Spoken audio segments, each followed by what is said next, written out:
Hachette Audio presents Star-Spangled Jesus, Leaving Christian Nationalism and Finding a True Faith. Written and read by me, April Ajoy.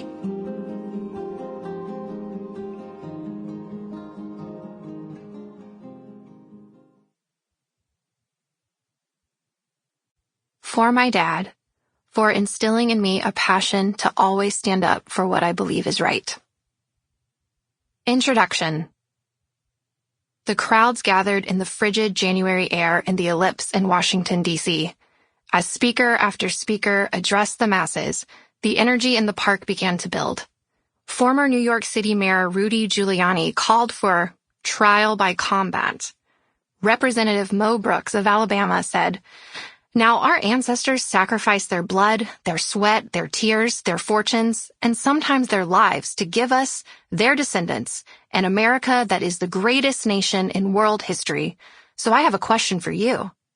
Are you willing to do the same?" When President Trump, who had just lost an election but refused to accept defeat, finally stood and addressed the people, he was greeted by deafening cheers. He got up and told them, "We fight like hell, and if you don't fight like hell, you're not going to have a country anymore." These patriotic Americans weren't fighting off a foreign terrorist threat or trying to stop a looming war that day. No, the enemy they were facing was far worse. These politicians needed to save America from a true threat, from President-elect Joe Biden and his posse of godless Democrats because something about Antifa? Or maybe Marxists, who were maybe working with the global elite to ruin our forever perfect, God-blessed Christian nation? It was all a little unclear. But that didn't make what happened next any less disturbing. America watched in horror as the crowd marched to the Capitol building. Then they climbed the walls, fought through security, and breached the building, aiming for the Senate chamber with plans to stop Vice President Mike Pence from certifying the election.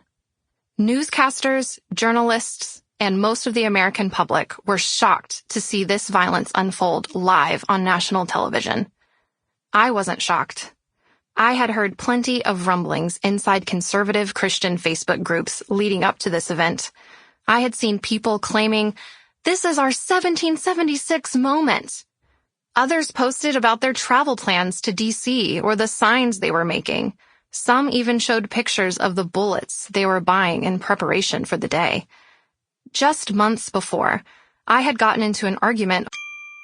Sample complete. Ready to continue?